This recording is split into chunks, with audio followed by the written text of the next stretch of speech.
보니까 인사를 못했네요. 오늘 아버지 날 파더스데이인데 우리 옆에 계신 남편 그리고 또 주변에 우리 아버지들에게 우리 한번 서로 앞뒤 잡으러 제가 이른비 때 옆에 남편분에게 인사합시다 이렇게 했더니 그 말 떨어지자마자 어떤 한 분이 고개를 획 돌려서 뒷분에게 인사를 하시더라고요. 그러지 마시고 먼저 남편에게 인사하고 그리고 이제 존경하는 다른 분에게 인사하시면 좋겠습니다. 해피 파더스 데이 한번 인사하십시다. 해피 파더스 데이. 파더스 데이. 네. 감사. 네, 좋습니다. 네. 네. 선하신 우리 주님의 평강과 은총이 사랑하는 여러분 모두와 함께 하시기를 먼저 주님의 이름으로 간절히 축복합니다. 여러분 요셉은 매우 유명하죠. 아주 유명한 인물입니다. 우리 영어 이름으로도 많이 조셉 사용하기도 하고 요셉은 아주 유명한 사람이고 또 독특한 인물입니다. 믿음의 조상들로 알려진 사람들이죠. 아브라함, 또 이삭, 야곱. 이 사람들의 계보를 이어가는 사람이 요셉이죠. 그렇지만 그들과는 전혀 다른 삶을 사실 살아갑니다. 아버지, 또 할아버지, 증조부 이들과 공통되는 그런 삶의 부분들도 있지만 사실 요셉의 삶을 보면 여러 가지 면에서 요셉은 아주 새로운 면, 전혀 다른 모습을 우리에게 보여준다 하는 것이죠. 아브라함도 애굽에서 그리고 이삭도 그랄에서 야곱도 바다나람에서 이렇게 지냈던 적이 있습니다만은 이들 믿음의 조상들 세 사람의 대부분의 삶의 시간들 그리고 그들의 삶의 터전은 가나안, 하나님 약속하신 팔레스타인 땅이었죠. 가나안 땅이었고 그들은 거기서 살았고 거기서 인생의 대부분의 시간을 보내고 그리고 그곳에서 세상을 떠났습니다. 그리고 세 사람 다 아브라함, 이삭, 야곱 세 사람 다 하나님 앞에 늘 단을 쌓았죠. 그들의 이야기를 읽어보면 하나님께 단을 쌓았다는 이야기가 계속 이어집니다. 하나님께서도 이들 세 사람의 삶에 나타나셨죠. 직접 나타나셔서 말씀하시고 또 약속을 주시고 그렇게 그들의 삶에 직접 개입하십니다. 이 세 사람 모두 다 양을 치는 또 농사를 짓는 그런 일들을 하면서 살았던 사람들이었습니다. 반면에 요셉은 어떻습니까? 요셉은 우리에게는 요셉이라고 하는 이름으로 잘 알려져 있지만은 요셉은 사실 사브낫 바네아라고 하는 애굽 이름을 가지고 살았던 사람이죠. 인생의 대부분을 애굽 이름을 가지고 애굽 땅에서 애굽의 공직자로 살았던 사람입니다. 누구와 가정을 꾸렸습니까? 아브라함과 이삭과 야곱과 달리 이방인이죠. 애굽 여인과 결혼을 해서 애굽 사람과 가정을 꾸렸습니다. 그리고 애굽에서 살았고 애굽 사람처럼 살았고 애굽 땅에서 그의 삶을 마쳤습니다. 이 요셉이 굉장히 다르죠. 창세기 안에서는 아무리 읽어보아도 요셉이 하나님께 단을 쌓았다는 기록이 없어요. 그리고 요셉의 삶에 하나님께서 직접 나타나셔서 요셉에게 말씀하시고 요셉에게 약속을 주시고 또 요셉을 격려하시고 계시하시고 이런 모습도 창세기 안에는 없습니다. 그런 기록이 없습니다.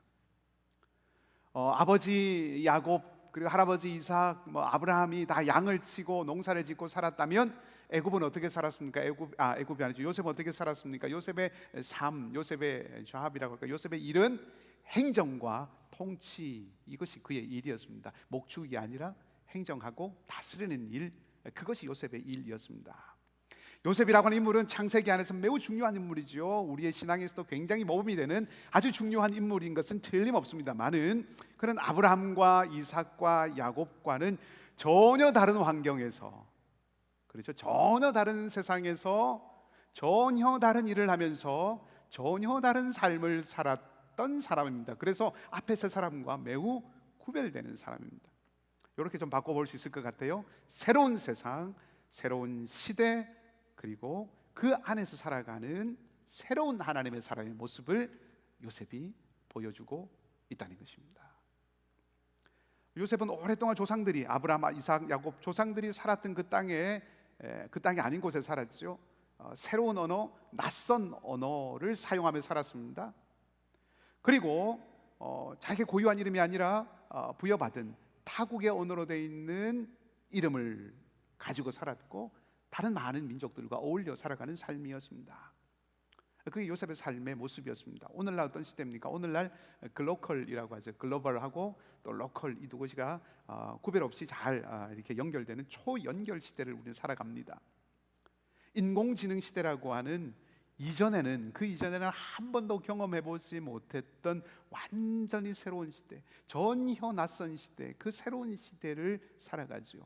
이런 우리의 모습과 조상들의 삶과 전혀 다른 새로운 시대를 살아갔던 요셉의 모습은 겹치는 것이 많이 있는 것 같아요. 그래서 요셉의 이야기는 조상들, 믿음의 조상들, 과거의 오래된 믿음의 조상들과 그들의 하나님의 이야기가 될 뿐만 아니라, 사실 요셉이라고 하는 사람의 삶의 이야기는 오늘을 살아가는 우리와 하나님과의 이야기, 우리와 하나님 함께 만들어가는 그 삶의 이야기에 굉장한 통찰과 도움을 주는 그런 이야기 될 수 있다는 겁니다. 어떻습니까? 요즘엔 우주의 시작이 어떠한지, 우주의 종말이 어떻게 될 것인지 이것들을 논하고 가늠할 만큼 어마어마한 지식의 증폭의 시대입니다.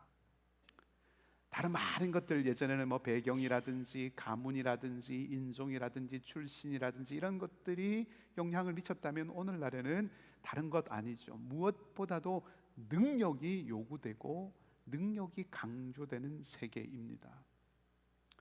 아브라함의 시대와는 다르게, 야곱의 시대와는 다르게 하나님께서 직접 나타나셔서 계시하시고 말씀하시는 것이 매우 희귀한 요셉의 시대와 같은 거죠. 이런 시대를 우리는 살아갑니다. 요셉의 시대, 요셉의 이야기를 통해서 이런 시대를 살아가는 그리스도인, 이런 세대를 살아가야 되는 우리 그리스도인으로 산다고 하는 것은 무엇인가? 하나님의 백성으로, 예수의 제자로 이 시대를 살아간다고 하는 것은 무엇인가? 라고 하는 것을 질문해 볼 수 있고, 우리 요셉의 이야기를 통해서 그 질문에 대한 답을 찾아가 볼 수 있다는 거죠. 그래서 앞으로 몇 주간 요셉 이야기와 함께 오늘 이 땅에서 그리스도인으로 살아간다고 하는 것은 무엇인가? 그리스도인으로 살아가는 사람에게는 무엇이 있는가라고 하는 것을 좀 몇 주간 요셉 이야기를 통해서 함께 생각해 보려고 합니다. 오늘은 꿈이라고 하는 제목으로 하나님의 말씀을 나누겠습니다. 자, 우리가 함께 읽었던 이 말씀, 오늘 이 본문의 말씀은 요셉의 이야기의 시작이죠. 요셉 이야기가 본격적으로 시작되는 시작이면서 사실 요셉의 인생 전체를 관통하는 하나의 중요한 소재를 우리에게 말해줍니다. 그것은 꿈입니다. 꿈. 요셉의 삶은 이 꿈과 때려야 뗄 수 없죠. 때려야 뗄 수 없는 것이 꿈입니다. 비아냥거리는 말이긴 하지만, 무시하는 말이긴 하지만, 이 요셉의 형들이 요셉을 뭐라고 불렀습니까? 어떻게 불렀습니까? 꿈꾸는 자다, 이렇게 불렀습니다. 꿈쟁이, 꿈꾸는 자다, 이렇게 불렀습니다. 억울한 감옥살이에서 풀려날 수 있었던 것도 꿈 때문이죠. 꿈과 관련이 있고, 마침내 요셉의 인생은 어릴 적에 꾸었던 그 꿈이 현실이 되는 이야기로 매듭지어집니다. 오늘 본문에 요셉이 꿈을 꿉니다. 요셉이 꿈을 꾸었습니다. 요셉과 형제들이 밭에서 곡식 단을 묶었습니다. 요셉의 단은 일어서고 형들의 단은 그 요셉의 단을 둘러서서 요셉의 단에게 절합니다. 자, 이 꿈 얘기를 듣고 형들은 이 꿈이 무엇을 뜻하는지, 무엇을 말하려고 하는지를 단박에 직관적으로 알아챕니다. 그리고 시간이 지나서 요셉이 또 꿈을 꾸죠. 이번에는 해와 달과 11별이 요셉에게 절하는 모습입니다. 요셉은 이 꿈 이야기를 이제는 아버지와 형들에게 다 합니다. 앞섰던 꿈이 무슨 뜻인지를 알아챘던 그 형들처럼 아버지 야곱도 요셉의 이 꿈이 무엇을 의미하는지를 또 단박에 알아챕니다. 자, 근데 문제가 있어요. 문제는 요셉이 꾸었던 이 꿈, 요셉의 꿈과 함께 이 꿈을 해치려고 하는, 이 꿈을 없애버리려고 하는 그런 일들도 함께 일어났다는 것입니다. 요셉은 형들과 함께 들판에서 양떼를 쳤죠. 아버지의 양떼를 쳤는데 형들이 하는 나쁜 여러 가지 일들을 아버지에 그대로 다 일러주었습니다. 요셉은 야곱이 너무나 사랑했던 아내 라헬의 아들이었기 때문에 특별히 야곱은 사랑했습니다. 자, 이런 일들이 형제들로 하여금 요셉을 시기하게 하죠. 요셉에 반대하는 여러 가지 일들이 나타나게 되는 겁니다. 아버지 야곱도 요셉의 꿈 이야기를 듣고 나서 요셉을 꾸짖습니다. 그리고 형들은 요셉을 더욱 미워하게 됩니다. 꿈꾸는 자의 이 꿈, 자, 이 꿈이 어떻게 되는지 한번 보자, 이 꿈이 이루어지는지 아닌지 한번 보자 하는 그런 마음으로 형들은 요셉을 죽여서 없애버리려고 합니다. 꿈을 해치려고 하는 일들이 계속해서 일어나고 있다는 거죠. 37장 마지막에 보면 야곱이 말할 수 없는 비통한 슬픔 가운데 있는 것을 봅니다. 형들이 요셉이 죽었다고 야곱에게 말하고 짐승에 피를 묻혀서 피 묻은 채색옷을 야곱에게 보여주었기 때문입니다. 야곱은 매우 슬퍼합니다. 야곱에게 있어서 요셉은 죽었습니다. 야곱에게서 요셉은 이제 가능성이 없습니다. 사라졌습니다. 자, 이런 이야기, 이게 37장 이야기인데 이런 상황을 반영한 요셉의 이야기, 요셉의 삶 전체를 보면서 우리는 한 가지 관전 포인트, 어떤 것을 질문을 던지면서 요셉 이야기를 읽어갈 것인가. 첫 번째 관전 포인트는 꿈이 어떻게 될 것인가, 요셉이 꾸었던 꿈은 어떻게 될 것인가 라고 하는 궁금함을 가지고 요셉 이야기를 읽을 수 있습니다. 우린 다 알죠. 결론은 꿈은 이루어집니다. 형들이 요셉에게 절을 하지요. 그리고 요셉이 애굽 온 땅에서 그 모든 지역에서 그 모든 땅에서 왕적인 통치권을 만방에 드러냅니다. 그 꿈이 성취된 것이죠. 그러면 이제 이렇게 물을 수 있습니다. 꿈이 이루어질 것인가? 라고 하는 질문에서 다음 질문으로 넘어가는 거죠. 어떻게 해서 꿈은 이루어졌는가? 어떻게 요셉의 꿈이 현실이 되었는가 하는 질문을 던져볼 수 있습니다. 여러분, 요셉이 꾸었던 이 꿈을 비전이라고 할 수 있을까요? 요셉은 비전의 사람이다. 요셉은 비전을 품고 살았던 사람이다. 요셉이 꾼 꿈은 비전이다. 이렇게 말할 수 있을까요? 혹은 요셉이 꿈을 이루겠다고 하는 어떤 야망, 계획, 인생 전략을 품고 애굽에 내려가서 애굽에서 성공을 위해서 그렇게 살아갔던 것일까요? 그렇지 않죠. 아닙니다. 요셉은 애굽에 가고 싶어서 갔던 것 아닙니다. 그냥 팔려갔습니다. 보디발의 집도 마찬가지죠. 감옥도 마찬가지죠. 큰 인생의 계획이나 전략이나 비전을 가지고 살아간 삶의 여정 가운데서 보디발의 집으로 감옥으로 들어간 것이 아니었습니다. 바로 앞에 왕 앞에 서게 된 것도 인생 전략의 수립 안에서 어떤 세워놓은 계획 안에서 마침내 얻어낸 기회가 아니었습니다. 요셉의 꿈은 그렇기 때문에 그가 품은 비전이나 그가 세운 인생 계획과는 상관이 없는 것이죠. 오늘 본문의 말씀은 하나님이 요셉에게 꿈을 꾸게 하셨다라고 직접적으로 말하진 않지만 우리는 확실히 압니다. 분명하게 요셉 이야기 전체를 통해서 이 꿈이, 요셉이 꾸었던 이 꿈이 하나님의 뜻과 하나님의 섭리를 미리 보여주는 표지였다라고 하는 것을 우리는 알 수 있습니다. 자, 37장 우리 조금밖에 읽지 않았지만 37장 마지막 36절은 35절에 야곱이 가지고 있었던 슬픔, 이제는 모든 것이 끝났다는 슬픔이죠. 요셉은 이미 죽었습니다. 꿈이 이루어질 가능성은 없습니다. 인생의 모든 가능성이 끝난 마지막 자리 슬픔입니다. 근데 36절 보면 슬픔 너머에, 인간의 결론 너머에 무엇인가 다른 것이 있다는 것을 보여주죠. There is something to come. 무언가 다른 것이 오고 있다는 것을 보여줍니다. 그것이 무엇입니까? 섭리예요. 죽은 줄 아는 요셉이 사실은 살아있다. 무엇을 말합니까? 사람이 생각하고 인간의 한계, 인간의 결론 너머에 다른 어떤 것이 있다는 것을 말해주는 겁니다. 자, 그래서 꿈이라고 하는 것, 요셉이 꾸었던 이 꿈은 요셉의 인생, 요셉의 미래, 요셉의 삶이 요셉의 손에 달려있는 것이 아니라, 요셉의 능력에 달려있는 것이 아니라 하나님께서 그의 인생을 붙들고 계신다, 하나님께서 그의 인생을 이끌고 계신다라고 하는 표지가 요셉의 꿈이었다는 것입니다. 그래서 요셉의 꿈은 스스로 미래를 계획하라는 말도 아니고 비전을 품으라는 말도 아니고 인생의 꿈과 희망을 가지라는 이야기도 아닙니다. 요셉의 꿈은 스스로 미래를 계획하고 성취하라고 하는 뜻이 아니라 보이지 않는 하나님께서 사람의 삶, 인생의 역사를 섭리하고 계신다라고 하는 메시지가 요셉의 꿈입니다. 요셉 이야기 안에서 말씀드렸던 것처럼 하나님께서는 아브라함, 이삭, 야곱과 달리 한 번도 직접 나타나지도 말씀하지도 간섭하지도 않습니다. 그러나 우리는 분명히 알죠. 의심할 여지 없이 이 요셉의 이야기 안에는 감추어져 있지만, 드러나진 않지만 하나님의 주권적인 의도와 능력이 결정적으로 작용하고 있다라고 하는 것을 우리는 압니다. 고백할 수밖에 없습니다.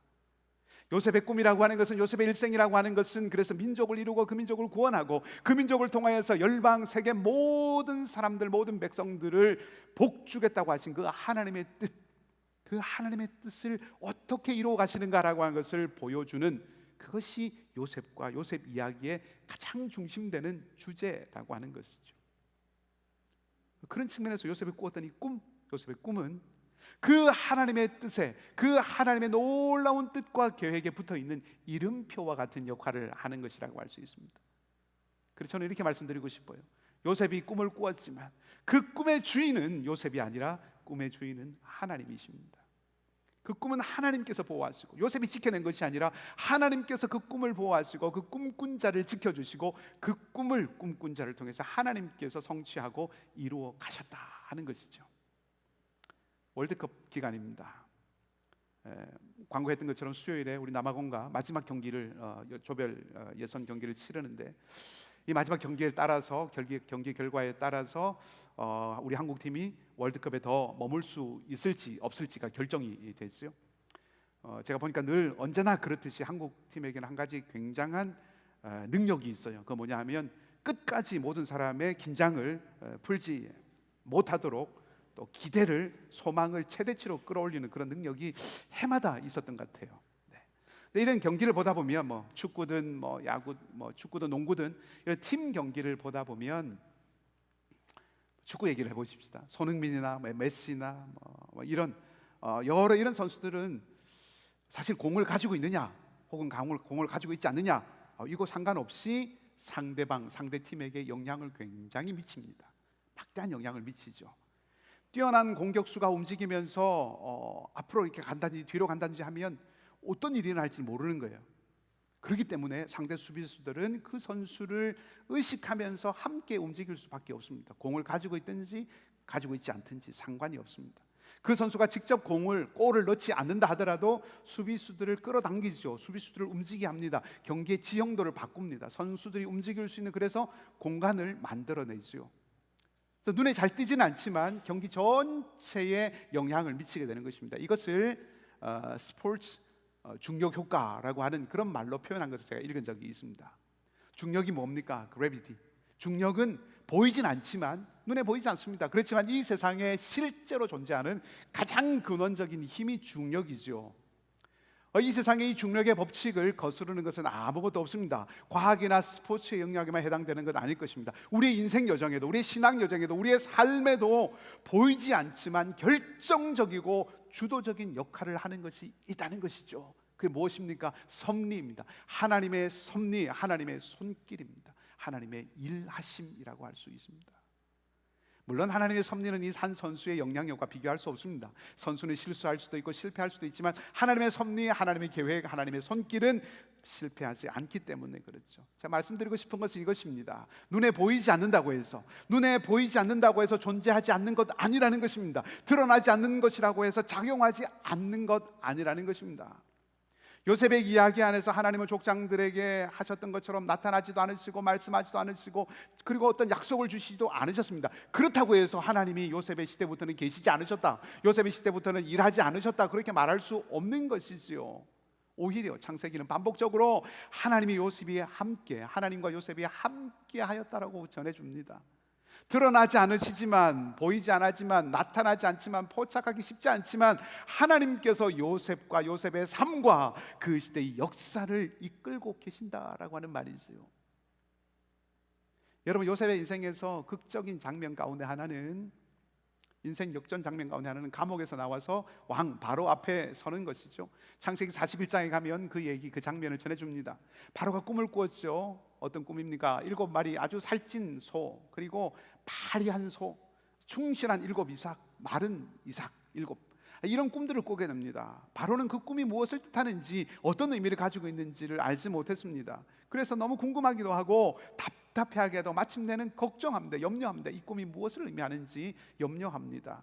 그래서 사람들을 부르죠. 점술가들을 부릅니다. 이것은 그 당대의 지식을 부르는 것입니다. 지혜를 부릅니다. 점술가와 지혜로운 사람들, 당대의 지식들을 불렀습니다. 지혜를 불렀습니다. 능력자들을 불렀습니다. 아무도 해석하지 못합니다. 그때 왕의 술 맡은 관원장이 기억해냅니다. 요셉을. 그가 감옥에 있을 때 요셉이 꿈을 해석해 주었다는 것을 기억해내고 요셉을 왕에게 천거하죠. 그러자 바로가 즉시 요셉을 부릅니다. 그때 바로가 요셉에게 했던 말이 41장 15절에 기록되어 있습니다. 바로가 요셉에게 이르되 내가 한 꿈을 꾸었으나 그것을 해석하는 자가 없더라. 능력자가 없다는 것. 난 능력이 필요한데 능력자가 없었다 하는 말이죠. 내가 들은즉 너는 꿈을 들으면 능히 푼다 하더라. 지금 바로가 주목하고 있는 것이 무엇입니까? 왕 바로가 애굽이 필요하고 있는 것은, 그 시대가 요구하는 것은 지식과 능력입니다. 요셉은 지금 왕이 원하는 것, 지식, 지혜, 능력, 그 능력을 내가 가지고 있다고 하는 것을 증명해야 하는 그런 애굽이라고 하는 새로운 질서 앞에 서 있습니다. 지식과 지혜, 능력을 증명해 보이라고 요구하는 그 시대 한가운데 요셉이 서 있다 하는 것입니다. 요셉은 어떻게 합니까? 바로가 원하는 것을 충족해 주죠. 꿈을 해석해 줍니다. 아무도 갖지 못한 능력, 그 당대 사람들이 갖지 못한 능력을 가지고 있음을 증명해냅니다. 아주 뛰어나게 보여주었습니다. 동시에 내가 아니라 하나님께서 바로에게 대답하실 것입니다 라고 말합니다. 요셉은 능력을 부정하지 않았습니다. 그 시대가 요구하는 인재, 그 시대가 필요로 하는 능력, 지혜, 지식, 그것을 갖추고 그것을 가지고 있음을 보여주었습니다. 부정하지 않았습니다. 그러나 동시에 놓치지 않은 것이 있다는 거죠. 그 애굽의 질서 위에 지혜와 능력을 증명하라고 말하는 그 애굽의 질서 위에 계신, 그것을 초월하시는, 그것을 다루시는 하나님을 바라보고 있다는 것입니다. 아브라함의 시대, 이삭의 시대, 야곱의 시대와는 전혀 다른 시대입니다. 애굽이 만든 지혜, 애굽의 지식과 힘의 질서가 선도하는 새로운 시대입니다. 그 세상 한가운데서 시대는 바뀌었지만 여전히 결정적인 역할을 하는 여전한 주권자는 하나님이시다라고 하는 것을 고백하고 지켜내고 있다는 것입니다. 시대는 달라져 갑니다. 삶의 방식은 달라져 갑니다. 우리가 세상을 살아가는 방식과 태도도 달라져 갈 수 있습니다. 그러나 하나님은 여전히 영원토록 하나님이십니다. 자, 그렇다면 보이지 않는 이 하나님의 섭리, 요셉이 그것을 믿었는데 보이지 않는 하나님의 섭리를 믿은 사람, 그는 어떻게 살아갈까요? 요셉은 앞으로 무슨 일이 일어날지를 다 알고 그래서 살아갔던 거 아닙니다. 하나님의 섭리를 믿고 신뢰한다고 해서 일어날 일들을 다 예측하고 그것을 다 가늠하고 살아가는 건 아니죠. 꿈을 꾸었지만 그 꿈이 어떤 과정을 거쳐서 언제 어떤 방식으로 이루어질지 요셉은 전혀 몰랐습니다. 그 요셉의 삶 가운데 한 가지 일관된 태도가 있었어요. 그것은 무엇이냐면 하나님을 경외하는 것이었습니다. 섭리하시는 하나님을 신뢰하면 하나님을 경외하며 살아갈 수 있습니다. 경외가 무엇입니까? 경외는 두려움이 아닙니다. 경외한다고 하는 것은 두려워하는 것이 아닙니다. 그것은 의식하는 것입니다.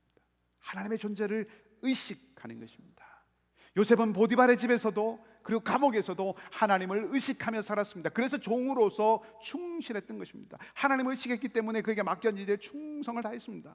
하나님을 의식했기 때문에 유혹 앞에서도 단호한 삶의 태도를 가질 수 있었다는 것이죠. 근데 그 대가는 억울한 감옥살이였습니다. 하지만 감옥에서 술 맡은 관원장의 꿈을 해석할 때 요셉이 뭐라 말합니까? 해석은 하나님께 있습니다 라고 말합니다. 억울한 감옥살에서 벗어날 수 있는 기회를 얻었지만 요셉에게 은혜를 입었더니 술 맡은 관원장이 잊어버림으로 요셉이 잊어버려서 억울함을 해소될 길이 없어 보입니다. 희망이 있다가 또 사라집니다. 억울한 자리가 계속됩니다. 그래도 요셉은 하나님을 떠나지 않았습니다. 감옥에 있다고 해서 하나님을 부인하지 않았고 바로 앞에 섰다고 해서 높은 자리에 올랐다고 해서 하나님의 자리를 그가 대신 차지하지도 않았습니다. 낮은 자리에서도 그는 하나님을 의식했고 높은 자리에서도 하나님을 의식하는 삶을 살았습니다. 풀리지 않는 삶이었죠. 그러다 극적으로 인생이 풀렸습니다. 전혀 낯설고 한 번도 살아보지 않은 세상의 질서, 애굽이라고 하는 세상의 질서 안에 들어갔습니다. 그 안에 살아가야 되는 삶이 되었습니다. 끝으로는 높은 길, 화려한 인생길이지만 그가 내 뜻으로, 내 계획으로, 내 전략으로 성취한 삶이 아니죠. 주어진 수동적인 삶이었습니다. 그 모든 삶의 자리, 풀리지 않은 자리, 풀린 자리, 주어진 자리, 모든 자리에서 요셉은 단 한 가지, 하나님을 의식하며 살았습니다. 하나님을 의식하며 살았습니다. 그리고 마침내 하나님의 때가 되었을 때 기근으로부터 야곱과 그 가족을 보존해서 민족을 이루시고 그 민족을 건져내셔서 구원하시려고 하는 그 하나님의 일이 이루어지기 시작하죠. 요셉은 인생의 말년에 마지막 순간에 가서 그것을 통찰하고 보게 됩니다. 그래서 이렇게 고백합니다. 창세기 50장 20절 말씀입니다. 당신들은 나를 해하려고 하였으나 하나님이 그것을 선으로 바꾸사 오늘과 같이 많은 백성의 생명을 구원하게 하시려 하셨다. 여러분, 이 고백은 형들이 한 일이 알고 보니 사실은 선한 일이었다, 그런 고백 아니죠. 악은 악입니다. 잘못된 것은 잘못된 것입니다. 형들의 악행은 분명한 악입니다. 그러나 인간의 악이, 인간의 사악함이, 인간의 부족함이, 인간의 약함이 하나님의 뜻을 무너뜨리지 못한다라고 하는 것을 고백하고 선언하는 것입니다. 하나님은 세상의 어떤 악함보다, 아니 세상의 어떤 지혜와 능력보다 크셨고 마침내 당신의 뜻을 이루셨다 하는 것이죠. 엊그제 우리 교회에서 선교 후원하는 우리 후원 선교사님 가운데 우리 김봉국 선교사님, 시드라고 하는 선교회에 소속되어 계신데, 그 시드 선교회가 마련한 한 작은 세미나에 우리 목사님들과 함께 다녀왔습니다. 몇 시간 이 목회에 대하여서도 말씀에 대해서 여러 많은 강의를 듣고 또 선교회, 시드 선교회에 대한 소개도 받았습니다. 유익하고 아주 많은 울림이 있는 그런 시간들이었습니다. 근데 강사로 오신 목사님께서 곧 새로운 신간을 출판하신다라고 이렇게 하시면서 그 제목을 알려주셨습니다. 새 책의 제목입니다. 한 개의 기쁨이 천 개의 아픔을 이기고. 한 개의 기쁨이 천 개의 아픔을 이기고 라고 하는 이 제목을 듣는 순간, 참 그렇다, 참 그렇다. 이 인생 사는, 이게 삶을 살아가는 모습이지라고 하는 생각이 들었습니다. 삶의 고비가 얼마나 많습니까? 삶의 역경이 얼마나 많습니까? 우리 어두운 터널, 깊은 골짜기를 지나가고 상처와 오해가 늘 끊이지 않습니다. 천 개의 아픔들이 있는 것이죠. 어떻게 이깁니까? 그때 주시는 하나의 은혜, 그때 주시는 은혜를 힘입어서 또 한 걸음 또 한 걸음 나아가는 것 아니겠습니까? 요셉의 삶 역경입니다. 험난한 그 시간, 요셉이 요셉을 통과하게 한 그 힘, 요셉의 삶을 마침내 아름답게 빚으신 그 능력, 하나님의 섭리죠. 섭리하시는 하나님이십니다. 요셉은 앞으로 무슨 일이 일어날지 그것을 알면서 살아간 것이 아니었습니다. 내 삶이, 내 인생이, 아니 이 세상이 하나님의 손 안에, 하나님의 섭리 안에 있음을 신뢰하며 살아내고 견뎌냈던 사람이 요셉이었습니다. 천 개의 많은 아픔들이 있지만 그것을 이길 수 있는 한 개의 기쁨은 모든 것이 잘 될 것이다 라고 하는 낭만적인 낙관주의가 아닙니다. 혹은 나는 마침내, 나는 반드시 결국 성공할 것이라고 하는 자기 확신의 고백도 아닙니다. 다 이해할 수 없습니다. 너무나도 많은 어려움들이 있습니다. 역경이 있습니다. 그렇지만 나아가게 하는 힘, 견디게 하는 힘, 돌파하게 하는 어떤 힘, 그것이 우리의 인생의 여정 가운데 있다 하는 것이죠. 하나님의 섭리가 그 천 개의 아픔을 이기게 하는 한 개의 기쁨이라고 우리가 한다면, 마침내 선으로 바꾸시는, 마침내 선을 이루시는 그 하나님의 섭리의 절정, 하나님의 섭리의 결정판, 하나님의 섭리의 그 절정은 예수 그리스도, 우리 주님과 주님의 십자가입니다. 십자가는 모든 인간의 악함, 이 세상의 모든 악함과 인생의 모든 약함과 인생의 모든 실패와 절망을 하나님의 손 아래에서, 하나님의 손으로 구원과 능력과 선으로 바꿀 수 있고 바꾸셨다고 하는 것을 선언하는 은혜의 자리 아니겠습니까? 사랑하는 여러분, 삶이 풀리지 않고 요셉의 삶처럼 감옥으로, 억울함의 자리로 풀리지 않고 하나님의 손길도 보이지 않는 것처럼 그렇게 느껴질 수 있습니다. 우리의 인생 가운데 내가 기대하고 내가 소망하고 내가 가고자 했던 그 길들, 그 꿈들은 무너지고 기대는 사그라들고 내 인생은 내가 계획한 것과 전혀 다른, 내가 소망한 것과 전혀 다른 엉뚱한 방향으로 흘러가는 것처럼 보일 수 있습니다. 그러나 보이지 않는다고 해서 하나님께서 일하시지 않으시는 것이 아닙니다. 이해할 수 없는 시간에도, 다 알지 못하는 시간에도 하나님은 우리와 함께 하시고 당신의 선한 뜻을 반드시 이루어 가시는 줄 믿습니다. 오늘 내가 서 있는 그 자리에서 여러분, 하나님을 의식하며 살아가시기 바랍니다. 낮은 자리에서도 하나님을 떠나지 말고 높은 자리에서도 하나님을 잊지 마시기 바랍니다. 우리를 위해 죽으시고 당신의 전부를 내어주신, 다시 사신 주님을 바라보십시오. 세상이 아무리 변해도, 시대가 아무리 변해도 우리 주님은 주님이십니다. 아브라함의 하나님은 요셉의 하나님이셨습니다. 요셉의 하나님은 다윗의 하나님이시죠. 다윗의 하나님은 에스더의 하나님이고, 에스더의 하나님은 베드로의 하나님이셨고, 베드로의 하나님은 오늘 저와 여러분, 우리의 하나님은 여러분의, 나의 하나님이십니다. 이 주님을 신뢰하고 이 주님을 믿음으로, 그 믿음으로 살아서 승리하는 복된 삶 여정 걸어가는 사랑하는 여러분 모두가 되시기를 주님의 이름으로 축복합니다.